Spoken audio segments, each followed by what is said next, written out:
अब मैं फिर आपके सामने उपस्थित हूँ एक नई रचना लेकर। मेरा मन नहीं माना कि आपको सुना ही दूं उसे।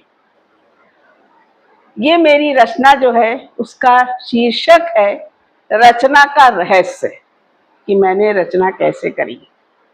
जब शुरू में मैंने रचनाएं करना शुरू किया था, मैं खुद नहीं समझ सकी कि कैसे शब्द मेरे अंदर से आते जाते थे। मैं कुछ अस्वस्थ चल रही थी, फिर भी सुबह उठकर कुछ लाइनें आ जाती थी, मैं कॉपी कलम लेके बैठ गई और लिखना शुरू कर दिया।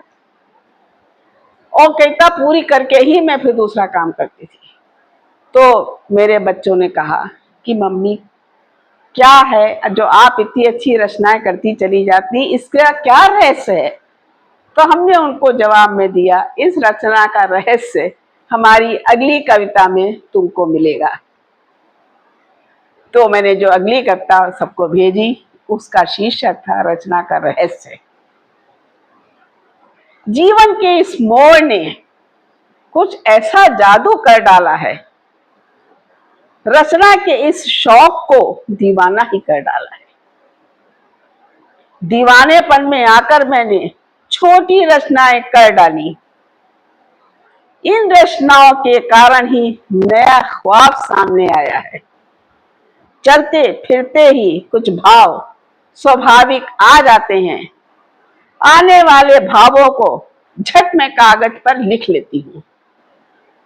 शब्दों की हेरा फेरी कर अच्छे से क्रमिक करके तस्वीर के विभिन्न रूपों को चित्त में बसा लेती हूँ। इस दीवानेपन ने मुझको बेगाना बनाकर छोड़ा है, इस बेगानेपन से नींद भी कुछ रूठी रहती है। नींद के भारी झटकों से ही कुछ घंटे ही सो पाती हूँ। सुबह की आहट पाने को ललचाई सी रहती है। मेरी अगली रचना क्या होगी, इससे वंचित रहती हूँ। मुझे बिल्कुल नहीं पता रहता थोड़ी देर पहले कि मेरी अगली रचना क्या होगी।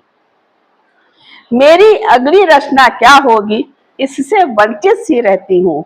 नींद की बीच अवस्था में कुछ पंक्तियां उभर कर आती हैं। इन नासमझ पंक्तियों को बार बार दोहराने पर कलम उठाकर लिखने से आगे ही बढ़ जाती है। इस जादू के जाल में टेढ़ा मेढ़ा चलने के बाद भी अगली भावी रचना स्वयं ही हो जाती है। ये मेरी कविता का रहस्य। आपको जरूर पसंद आया होगा। आप प्लीज शेयर करिए, लाइक करिए और सब्सक्राइब करिए। धन्यवाद।